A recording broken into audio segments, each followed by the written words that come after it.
अस्सलामु अलैकुम मुअज़्ज़ज़ ख़वातीन व हज़रात, इस तरह की प्यारी प्यारी वीडियो देखने के लिए हमारे चैनल को सब्सक्राइब करें और बेल के आइकॉन को दबाएं ताकि आपको हमारी वीडियो सबसे पहले मिलती रहे। अस्सलामु अलैकुम दोस्तों, पेश खिदमत है पुजारी एपिसोड नंबर 21। जब हकीकतों का पता चलेगा तो मेरी सारी शराफत दागदार हो जाएगी और यही एसपी मेरी मरम्मत करेगा, ऐसी मरम्मत के जिसमें एहसास शर्मिंदगी भी शामिल होगा। चुनाचा मज़ा आ जाएगा। अब क्या करना चाहिए? मैंने दिल में सोचा, एसपी जिस कमरे में मुझे लेकर आया था वो भी बड़ी अच्छी हैसियत का मालिक था। खुशबख्ती ये थी कि यहाँ कोई तस्वीर नहीं लगी हुई थी। मैं बिस्तर पर लेट गया और आंखें बंद कर लीं। अभी तकदीर के सामने गर्दिश से नहीं निकले थे, देखो क्या होता है। और जो होना था उसका अंदाज़ा तो थोड़ा बहुत पहले ही से था। अभी पूरी तरह सुबह नहीं हुई थी कि दरवाजे पर आहटें सुनाई दी। दरवाज़ा जिस कुव्वत से खुला था उससे ही मेरी आंख खुल गई। मैंने हड़बड़ाकर दरवाज़ा खोलने वाले को देखा। वो एसपी गोपाल कुमार था, जिसके हाथ में रिवाल्वर दबा हुआ था और अकब में कुछ पुलिस वाले के कुछ अफराद थे। एसपी गोपाल कुमार ने मुझे घूरते हुए कहा, कौन हो तुम? मेरा मुंह हैरत से खुल गया। गोपाल ने ठोकर मारकर मुझे उठाया और बोला, क्या तुम जगजीत सिंह हो? नहीं जनाब, मेरा नाम तो राजू है और मैं रेलवे स्टेशन का कुली हूँ। और बेवकूफ़ बना रहे थे हम सब को। तुम्हें अगर फांसी ना दिलवाई तो मेरा नाम भी गोपाल कुमार नहीं। चलो इसे बाहर निकालो, उसने आने वाले सिपाहियों से कहा। मैं जानता था कि मुसीबत तो आनी ही है और मेरे अंदाजे के मुताबिक ये मुसीबत बड़ी खूबसूरती से आई थी। चुनाचा अब सवाल ये था कि इस मुसीबत से बचने के लिए क्या करना चाहिए, जान बचाने की कोशिश या खामोशी से तकदीर के फ़ैसले का इंतज़ार। और फिर यही फ़ैसला किया गया कि जिस तरह भी बन पड़े यहाँ से निकल भागूँ। ढीले डाले अंदाज में बाहर आया था और जब मैंने देखा कि एसपी मेरी तरफ से किसी हद तक गाफिल हुआ है तो मैंने बराबर के खुले रास्ते पर छलांग लगा दी और दौड़ता हुआ उस जीप की जानिब बढ़ा जो सामने थोड़े ही फासले पर आ रही थी। उसके बराबर एक कांस्टेबल खड़ा था। ये जीप का ड्राइवर था और मैंने उसके हाथ में चाबी दबी हुई देख ली थी।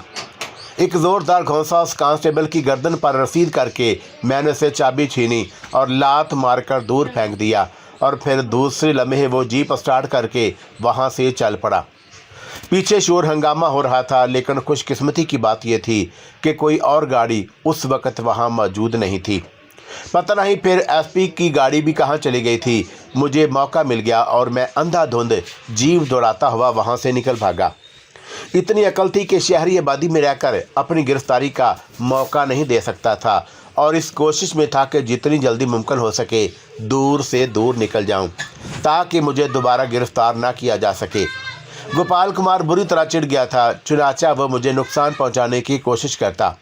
पता नहीं ये जगजीत सिंह कौन था जो मेरा हमशक्ल था। बहरहाल ये सारी बातें अपनी जगह। मैं जीप दौड़ाए जा रहा था और शहरी आबादी बहुत पीछे रह गई। फिर मुझे अचानक ही एहसास हुआ कि इस तरह मैं कहाँ जा रहा हूँ। आखिरकार वो जीप को तलाश कर ही लेंगे। क्या करना चाहिए? चुनाचा मैंने जीप को छोड़ देना मुनासिब समझा। मैंने उस सिमत का रुख किया जहाँ कद आदम पौधे खड़े लहरा रहे थे। अब अगर वो जीप को तलाश भी करेंगे तो उन्हें काफ़ी दिक्कत होगी। मैं यहाँ से पैदल ही का रास्ता इख्तियार करूँगा। बहुत फासले पर जाकर मैंने जीप खड़ी की और नीचे उतर आया।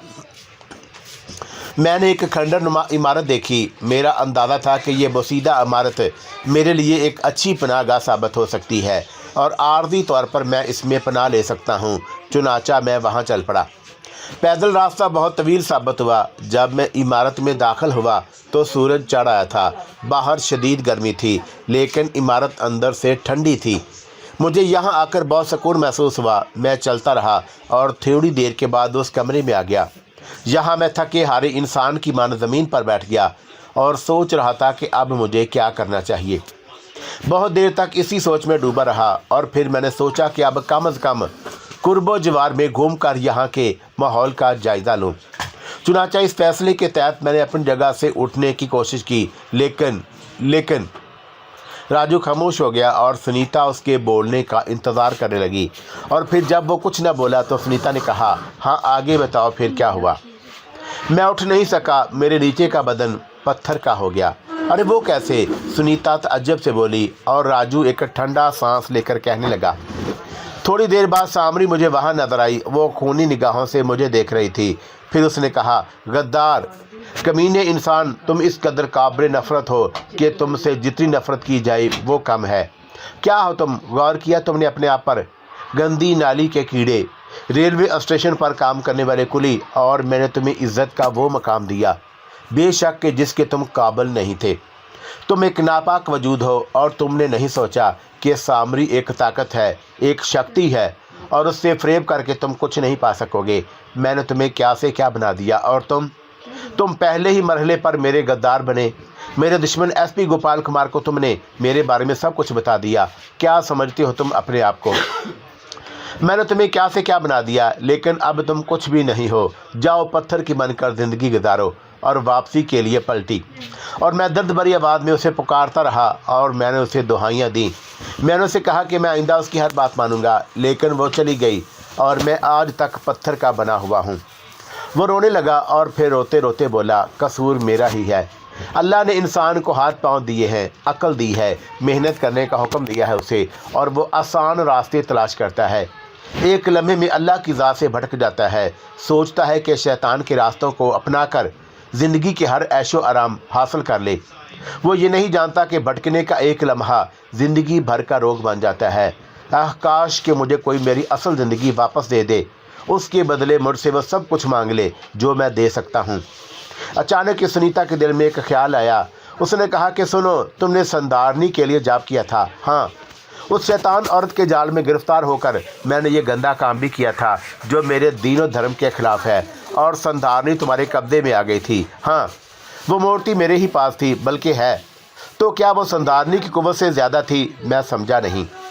अब तक जो कहानी तुमने सुनाई उससे ये ज़ाहिर होता है कि संधारनी का जाप करके उसे अपने कब्जे में करने के बावजूद तुमने कभी उससे कोई काम नहीं लिया। सुनीता के इन अल्फाज पर वो सोच में डूब गया और फिर किसी कदर हैरत भरे अंदाज में बोला, हाँ ये तो है, ऐसा मैंने कभी नहीं किया। शायद तुमने ये गलती की है, या फिर उसकी वजह ये हो सकती है कि तुम उस धर्म के नहीं हो और गंदे अरूम के बारे में तुम कुछ नहीं जानते। जो बैर जिसका होता है उसी का होता है। दूसरा चाहे कितना ही शक्तिमान क्यों ना हो, लेकिन बैर सिर्फ उसी का हुक्म मानता है जिसने उसके लिए जाप किया हो। तुम अगर संदारनी से मदद मांगते तो वो ज़रूर तुम्हारी मदद करती। मैं तो लानत भेजता हूँ इन तमाम चीज़ों पर। ये देखो, संदारनी की मूर्ति मेरे पास है, मैं थूकता हूँ इस पर जो ईमान ख़राब कर दे। ये कहकर उसने मुजस्मा निकाला और उस एक तरफ उसे उछाल दिया।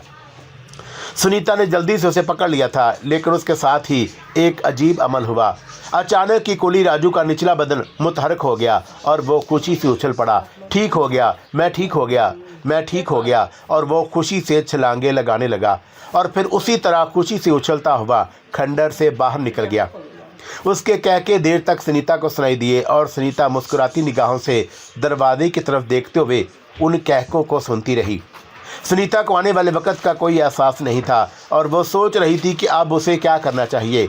और फिर उसकी निगाह अपने हाथों पर गई जहां वो खूबसूरती मूर्ति मौजूद थी, और अचानक उस नन्हे से वजूद ने अंगड़ाई ली और फिर एक मध्यम सी बारीक मगर मध्यम आवाज़ उभरी, अब तू मेरी नई दोस्त है, मुझे तूने अपना दोस्त बनाया है, तू देखना कि मैं तेरे किस तरह काम आती हूँ। माहौल एकदम बदल सा गया और बद्रीनाथ चौंक पड़ा। उसे लग रहा था कि जैसे कोई फिल्म चल रही हो। वो सुनीता को देख रहा था और उसके दिल में एक अजीब सा एहसास उभरा। कितनी सुंदर, कितनी मासूम है वो। वक्त उसे बेशक बदल देता है, लेकिन जब उसकी असल शक्ल नज़र आती है तो वो एक मासूम सी हसीन गुड़िया महसूस होती। कोई सोच भी नहीं सकता था कि इंसानी ज़िंदगी के लिए वो एक बेहानक चुड़ैल है। और उसने सनालिया को देखा और उसके चेहरे पर अजीब से तासरात फैल गए। और फिर उसने सनालिया से कहा, मगर मुझे मुसलसल उस लड़कियों को क्यों दिखाया जा रहा है? कैसी है वो? सुंदरता के आखिरी मंच पर पहुंची हुई, और जब तुम उसका प्रेम हासिल करोगे तो तुम्हें कैसा लगेगा? मुझे किसी का प्रेम नहीं चाहिए। सच्ची बात तो ये है कि मुझे अब खुद अपने आप से शर्म आने लगी है। क्यों? सनालिया बेइख्तियार हंसकर बोली। इसलिए कि मुझे अपनी उम्र, अपने मादी का पूरा पूरा एहसास है। मैं जो कुछ हूँ उसे हमेशा याद रखता हूँ, लेकिन मुझसे जो काम लिए जा रहे हैं वो बिल्कुल अलग हैं। बद्रीनाथ, तुम नाशुक्रे हो। वो 2 मंदिरी में तुम एक बूढ़े और कब्र में पांव लटकाए हुए शख्स की हसीयत से पहुँचे थे। महासांवली ने तुम्हें नया जीवन, नई जवानी, नई सोच, नया संसार दिया। जिससे ये सब कुछ मिल जाए, उससे जीवन में किसी और चीज़ की ज़रूरत होती है क्या?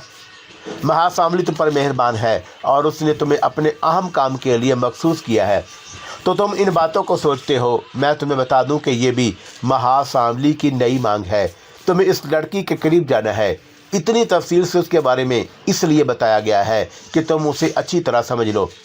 ये एक हसीन नागन है, तुम्हारे पास होगी तो तुम्हारा मन चाहेगा कि उसकी गोद में जीवन बता दिया जाए, लेकिन जब उसके लंबे और नोकीले दांत तुम्हारी गर्दन की रगों तक पहुंचेंगे, तब तुम सोचोगे कि एक हसीन चेहरे के अंदर कितनी खौफनाक चीज़ छुपी हुई है। तुम मुझे इससे डरा भी रही हो सनालिया, और ये भी कह रही हो कि मुझे महासांवली के लिए उससे दोस्ती करना होगी।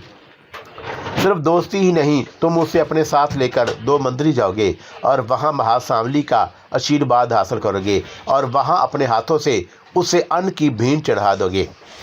बद्रीनाथ का दिल खून हो गया, और इससे पहले ही क्या काम हुआ था। वो लड़की जो लाखों में एक थी, जिसे देखकर जीने को दिल चाहता था, और उसे किस तरह शैतान की भीड़ चढ़ाया गया, बद्रीनाथ का दिल ही जानता था। कभी कभी तो वो सोचने लगता कि उसने 2 मंदिर में जाकर बड़ी बेवकूफ़ी की। भाड़ में जाता, जीवन रह कर ही कितना गया था। ठीक है, इंसान की तकदीर में जो कुछ भी लिखा होता है उससे समझौता करना चाहिए।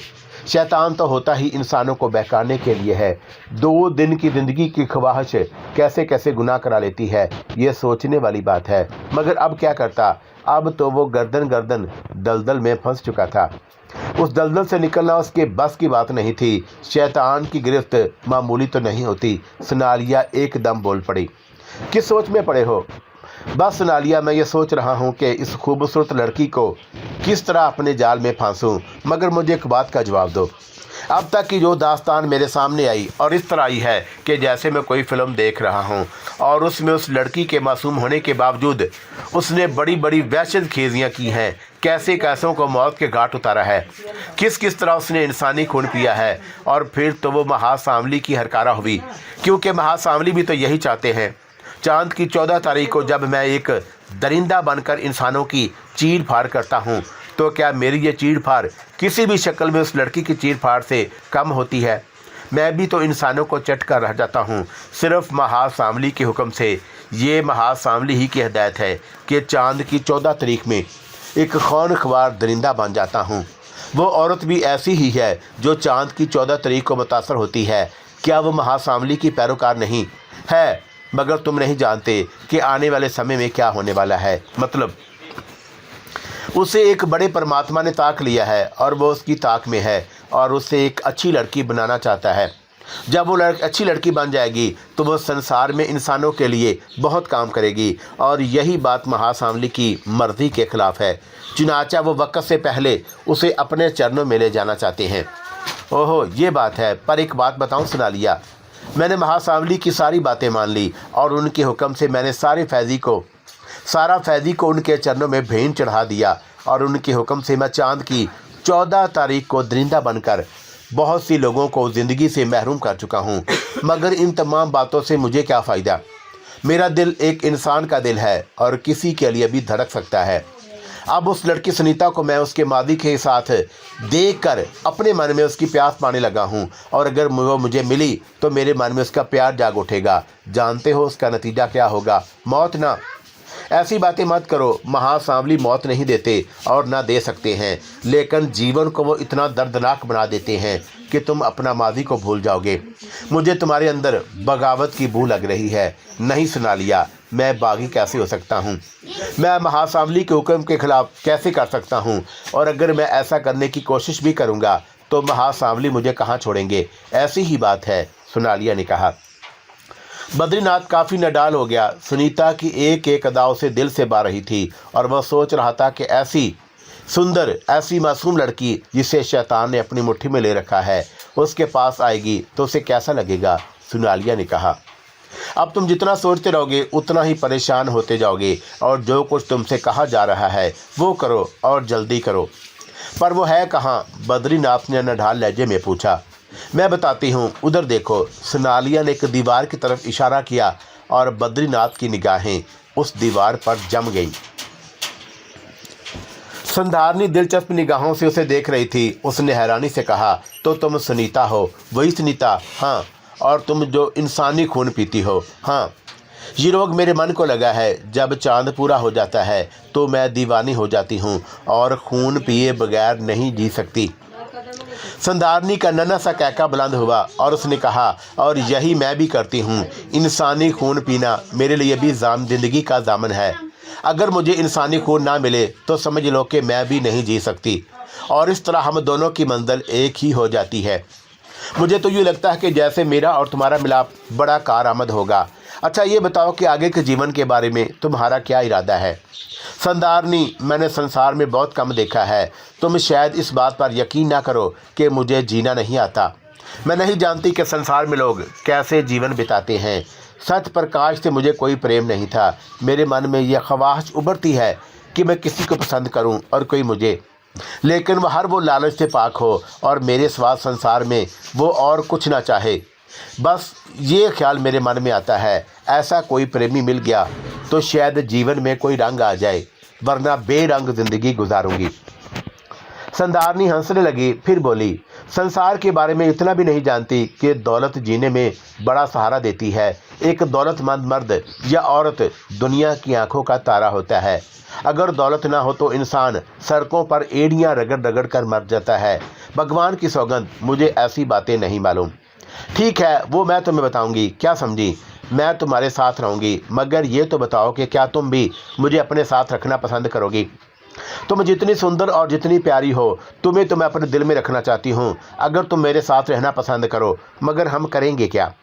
फिक्र मत करो, यहाँ से निकलते ही हम किसी शहरी आबादी में चलते हैं। संसार बहुत बड़ा है, तुम बिल्कुल बेफिक्र रहो, मैं तुम्हारी मदद करूँगी। एक नाम तुमने लिया है जयवर्थी, दूसरा मुझसे मुंसलिक है यानी सामरी, और दोनों की फिक्र मत करो, मैं दोनों को देख लूँगी। हम अपना एक अलग जीवन बिताएंगे और उसके तहत अपना अलग संसार बसा लेंगे। इंसानी खून मेरी भी ज़रूरत है और तुम्हारी भी। बस समझ लो कि हम दोनों की बड़ी अच्छी गुजरेगी। मैं तुम्हारे लिए हर चीज़ मुहैया कर दूंगी, कोई तुम्हारा कुछ नहीं बिगाड़ सकेगा। सुनीता गहरी सांस लेकर खामोश हो गई और बहुत देर तक संधारनी उससे बातें करती रही। फिर बोली, अब यूँ करो कि मुझे उठाकर अपने लिबास में छुपा लो, मुझे अपने सीने के पास रखो, ये अच्छा होगा, और अगर मुझे दुनिया की निगाहों से बचा कर रखोगी। सुनीता ने आगे बढ़कर प्यार से संधारनी की मूर्ति को उठाया, लेकिन अब वो मूर्ति कहाँ थी? एक नन्हा सा लचकदार वजूद जो 100% इंसानी जिस्म ही था, औरत की बदन की रानाइयों से भरपूर, इतना खूबसूरत कि देखने वाला देखे तो देखता ही रह जाए। सुनीता ने मुस्कुराकर कहा, मेरी नन्ही सी सखी, तुम तो बड़ी सुंदर हो। तो ठीक है, मुझे अपने दिल में छुपा लो, संधारनी ने कहा, और सुनीता ने उसे अपने सीने से सजा लिया। संधारनी बोली कि अभी चलो यहाँ से, संसार हमारा है, मजाल है किसी की जो हमारा कुछ बिगाड़े। सुनीता बेखौफी से उस इमारत से बाहर निकल आई और आगे का सफ़र करने लगी। अब उसके दिल में कोई खौफ ना था, लेकिन जयवर्थी और संधारनी का मामला बिल्कुल अलग अलग था। जयवर्थी के साथ उसे यूँ महसूस होता जैसे वो किसी बड़ी चील के पंजे में फंसी हुई हो, और संधारनी के साथ इतना नरम, इतना प्यार के दिल की खुशी हो।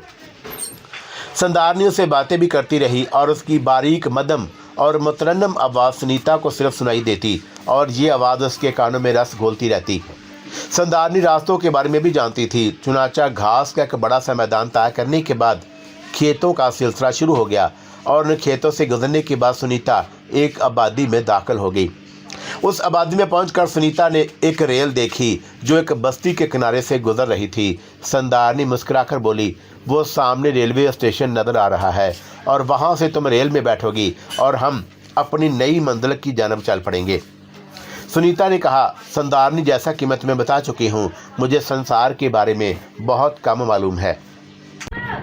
तुम फिक्र मत करो, मैं तुम्हारे कान में सब कुछ बताती रहूँगी। हम इस संसार में अपने मन की सारी बातें कर लेंगे। और सुनो सुनीता, मिनज का मन प्रेम का रसिया होता है। तुम्हें यकीनी तौर पर किसी प्रेमी की तलाश होगी।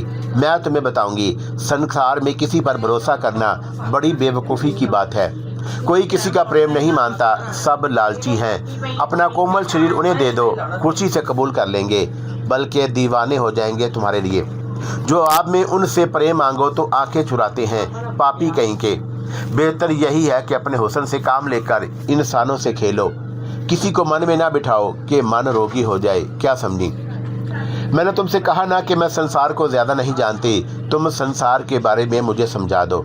समझा दूंगी, अच्छी तरह समझा दूंगी, चिंता ही मत करो तुम। संदारनी ने कहा, अच्छा तो एक बात बताओ, मेरे पास तो कपड़े वगैरह भी नहीं। अरे फिक्र क्यों करती हो, चलो तो सही। थोड़ा सा फासला तय करने के बाद दोनों रेलवे स्टेशन पहुंच गईं।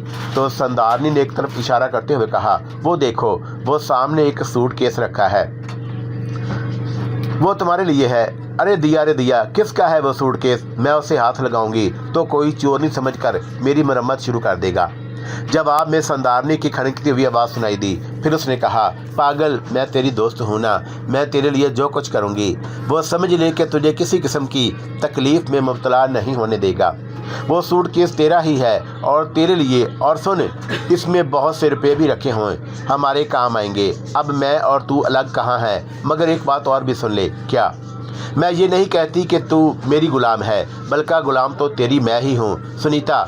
मगर जो मैं कहूँगी वो करती रहना, कुछ सोचना नहीं उसके बारे में।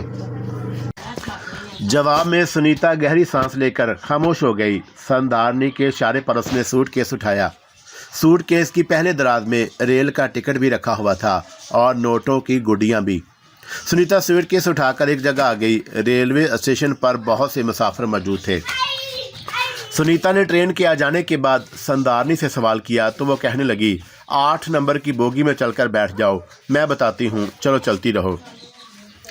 8 नंबर बोगी एयर कंडीशन थी। टिकट के मुताबिक सुनीता वहाँ मौजूद थी। चुनाचा उन सारे हंगामों से निकलकर सुनीता की ज़िंदगी में एक नए सफ़र का आगाज़ हो गया। थोड़ी देर के बाद रेलवे आगे बढ़ गई और सुनीता मसरूर निगाहों से शीशे से बाहर का मंजर देखती रही। अचानक ही उसे अपने कंधे पर हल्की सी कुलबुलाहट का एहसास हुआ और उसने पलट कर देखा तो संदारनी उसके कंधे पर सवार उसके कपड़ों से अपने आप को ढके हुए शीशे से बाहर का मंजर देख रही थी। सुनीता के होंठों पर मुस्कुराहट फैल गई। संदारनी के जहन के तार जैसे सुनीता की जहन के तारों से जुड़े हुए थे और उसकी बारीक आवाज़ उभरी, रेल में बैठकर बाहर दौड़ते हुए संसार को देखना मुझे बेहद पसंद है। मुझे भी बहुत अच्छा लग रहा है। वाकई ऐसा तो मैंने कभी सोचा भी नहीं था। मेरे साथ रहकर तुझे खुशी होगी सुनीता। बस एक बात बार बार तुझसे कह रही हूँ कि किसी भी वक्त मुझसे झगड़ा मत करना, मेरे साथ मिलकर रहना। मेरी भला क्या हिम्मत हो सकती है संदारनी कि तुझसे झगड़ा करूँ? सुनीता ने जवाब दिया और बहुत देर तक वो दोनों बातें करती रही। फिर अचानक की संदारनी ने कहा, अरे वो देख जरा, उस कंपार्टमेंट के उस कोने में वो जो एक गोरा चिट्टा आदमी बैठा हुआ है। सुनीता की निगाहें उस तरफ उठ गईं और उस शख्स की उम्र कोई 50 साल के करीब थी। वो गोरा चिट्टा और अच्छी सेहत का मालिक है और वो सुनीता को अजीब सी निगाहों से घूर रहा था। सुनीता की निगाहें उससे मिली तो वो धीरे से मुस्कुरा दिया। सुनीता ने ताज्जुब से संदारनी को देखा और बोली, क्या मकसद है ये नवाब जी तुझे दिलचस्पी की निगाहों से देख रहे हैं, यानी एक मर्द की निगाह से? तो और क्या? संदारनी हंस पड़ी। भगवान सत्यानाश करे इनका, सारे बूढ़े मेरी ही तकदीर में लिखे गए हैं। संदारनी बहुत हंसी, फिर बोली, तुझे धर्म याद आ गए होंगे। तुम्हें कैसे मालूम? तूने ही तो बताया था। हाँ, और ये भी धर्मराज से कम नहीं है, इतनी ही उम्र का होगा कमबख्त। एक बात सुन, इनसे दोस्ती कर, हसीयत के बड़े मालूम होते हैं, तेरे काम आएंगे। मगर वादा किया था तूने कि जैसा मैं कहूँगी वैसा ही करेगी। और मैं तुझे ये बता दूं कि जो कुछ मैं कहूँगी वो तेरे लिए अच्छा होगा। तो देख तो सही, असल में एक बात तुझे बताऊं सुनीता, इस संसार में इंसान का मोहताज है। किसी न किसी से तो कदम बढ़ाकर रास्ता बनाना ही होगा। ऐसे ही बात से बात चलती है, क्या समझी? हाँ, कह तो तू ठीक रही है संदारनी, मगर मैं करूँ क्या?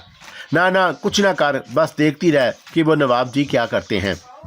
सुनीता खामोश हो गई। अब संदारनी की बातों से उसे दिलचस्पी महसूस हो रही थी और फिर थोड़ी देर के बाद वो नवाब जी अपनी जगह से उठे और वॉशरूम की तरफ जाने लगे।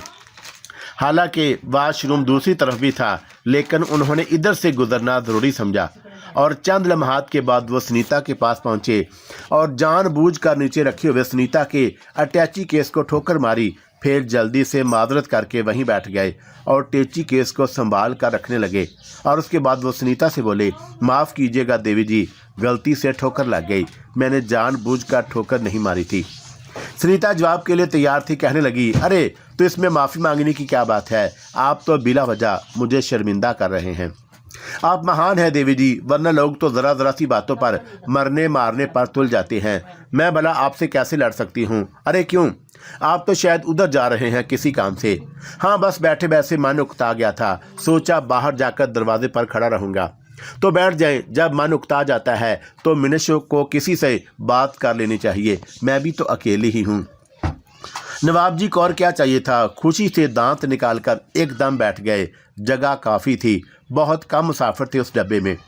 बड़े लोगों के सफ़र की जगह थी, चुनाचा चंद बड़े लोग उसमें मौजूद थे। नवाब जी ने बैठते हुए कहा, आप बड़ी खुश अखलाक मालूम होती हैं, वरना आम तौर पर लड़कियां ये समझती हैं कि मर्दों से बात ही नहीं करनी चाहिए। नहीं, अब ऐसी भी कोई बात नहीं, सुनीता संधारनी के इशारे पर बोल रही थी। मैंने कहा ना, ये तो मन की बड़ाई है। आपका नाम क्या है देवी जी? सुनीता। बड़ी खुशी हुई आपसे मिलकर। मेरा नाम अजय देव है, मैं दिल्ली में रहता हूँ और वहीं जा रहा हूँ, कारोबार करता हूँ। आप कहाँ जा रही हैं देवी जी? दिल्ली, सुनीता मुस्कुराकर बोली और खुद अपने आप पर हैरान रह गई। उसे यूं लग रहा था कि जैसे उसकी जुबान से संधारनी बोल रही हो। ये तो बहुत अच्छी बात है। दिल्ली में आप कहाँ रहती हैं? कहीं नहीं। क्या मतलब? पहली बार वहाँ जा रही हूँ। ओहो, कोई रिश्ते नातेदार हैं वहाँ? नहीं, कोई नहीं, बस यूँ समझ लीजिए कि अपनी नगरी, अपनी बस्ती छोड़कर जा रही हूँ। दिल्ली में ही आबाद रहूँगी। चलिए, ये तो बहुत अच्छी बात है। देखें तकदीर कैसी चीज़ है। मैं दिल्ली में ही रहता हूँ और अपना कारोबार करता हूँ। अगर आप वहाँ रहना चाहती हैं तो मुझसे ज़्यादा आपकी मदद कोई और नहीं कर सकता। क्यों अजय देव जी? सुनीता ने पूछा। बस अगर आप चाहें तो मेरी मदद ले सकती हैं। वैसे आप वहाँ कहाँ ठहरेंगी? किसी होटल में। अच्छा, ठीक है, होटल का इंतखाब भी मैं ही करूँगा, आप बिल्कुल बेफिक्र रहें। वैसे आपके माता पिता या कोई और? नहीं, बस क्या बताऊँ अजय देव जी, आप मुझे इसके लिए माफ़ ही कर दीजिए। यूँ समझ लीजिए कि तकदीर ने बड़ी जल्दी ही बेसहारा कर दिया और अब सहारों की तलाश में हूँ। माता पिता ने अच्छी खासी दौलत छोड़ी, रुपये पैसे का कोई मसला नहीं मेरे लिए, लेकिन यूँ समझ लीजिए कि संसार में सहारा देने वाला कोई नहीं मिला। अजय देव ने अपने चेहरे पर अफसुर्दगी के तासरात पैदा किए। फिर बोले, बात असल में ये है सुनीता जी, भगवान सब के लिए रास्ते पैदा कर देता है। शायद इसलिए आज मैं इस रेल में सफ़र कर रहा था कि आपके किसी काम आऊँ। बस मैंने आपसे कह दिया कि चिंता ना करें। काफ़ी देर तक अजय देव सुनीता के पास बैठे बातें करते रहे। वो सुनीता के सामने बिछे जा रहे थे और फिर जब उन्हें यह एहसास हुआ कि वक्त बहुत हो गया है और सुनीता की जान छोड़ देनी चाहिए तो उठते हुए बोले, सफ़र अभी काफ़ी है देवी जी, लेकिन आप आराम कर लें थोड़ी देर। जी बहुत शुक्रिया। वैसे खाना आप मेरे साथ ही खाइएगा, घर का खाना है, रेल का खाना बिल्कुल अच्छा नहीं होता। अरे आप कहाँ तकलीफ़ करेंगे, मुझे खुशी होगी, अजय देव ने कहा और थोड़ी देर के बाद उठकर चले गए। संधारनी की हंसी सुनीता के कानों में उभरी। देख सुनीता, अपने अजय देव जी को उम्र देखो और हरकतें देखो, लेकिन काम की चीज़ है तो ये तेरे काम आएंगे। एक काम बताओ संधारनी, मैं जवान से बातें कर रही थी ना, और वो खुद ब खुद मेरे मुंह से निकल रही थी, ऐसा कैसे हो रहा था? मैंने कहा ना कि जब काम की बातें होंगी तो मैं तुम्हारी ज़ुबान से बोल पड़ूंगी। ये ना समझना कि मैं तुम पर हावी होने की कोशिश कर रही हूँ, बल्कि यही समझना कि वो ज़रूरी होगा उस वक़्त। सुनीता ठंडी सांस लेकर खामोश हो गई।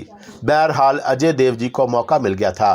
खाने का वक्त हुआ तो वो खुद उठकर आए और बड़ी आदमी से बोले, आइए सुनीता जी, खाना खा लीजिए, मुझे बड़ी खुशी होगी। सुनीता उठ गई। बड़ा अच्छा खाना लाए थे अजय देव जी। सुनीता उनके साथ खाना खाने लगी तो अजय देव बोले, मैंने बहुत देर तक सोचा है आपके बारे में सुनीता जी, किसी की मदद करना बहुत अच्छी बात है। आपको वहाँ होटल में क़याम नहीं करना पड़ेगा। होटलों का क़याम अच्छा नहीं होता, ख़ास तौर से किसी ऐसी अकेली औरत के लिए। लोग ना जाने क्या क्या सोचते हैं उसके बारे में। साहिल समुंदर पर मेरा एक बहुत खूबसूरत फ्लैट है, आप यहाँ से सीधी उस फ्लैट पर जाइए। मैंने उसकी डेकोरेशन कर रखी है, कभी कभार वहाँ चला जाता हूँ और आपको वो जगह बहुत पसंद आएगी। आप इतने एहसानात मुझ पर कर रहे हैं अजय देव जी, इन एहसानों का क्या सिला दूंगी आपको। आप उसकी चिंता मत करें, सिला भी मैं आपसे ले लूँगा, लेकिन अभी मैं आपसे जैसा कह रहा हूँ आप वैसा ही करें। जो आपकी मर्ज़ी, सुनीता ने पुरख्याल अंदाज में गर्दन हिलाकर कहा। लेकिन सूरत हाल वही थी। सुनीता खुद फैसला नहीं कर पा रही थी, बल्कि उसके अंदर संधारनी बोल रही थी। हालांकि बाद औक़ात सुनीता संधारनी की बातों से इत्तेफाक नहीं करती थी, लेकिन बहरहाल वो पूरी तरह संधारनी की एहसानमंद थी। और फिर ये पूरी इसरार मूर्ति वैसे भी अपना एक हैरतनाक वजूद रखती थी, और उसने चंद ही लम्हों में सुनीता को ये एहसास दिला दिया था कि वो जयवर्ती से कहीं ज़्यादा काबिल एतमाद है। जयवर्ती तो एक ऐसी बदरू थी जिसके बारे में कोई बात उसे मालूम नहीं थी, जबकि संधारनी ने सुनीता को अपनी पूरी कहानी सुना दी थी, और सुनीता उसके बारे में सब कुछ जान चुकी थी कि वो कम अज़ कम बेज़रर थी। बाकी जो उसका अपना मुश्किल था, तो सुनीता जैसी लड़की उससे भला क्यों खौफज़दा हो सकती थी।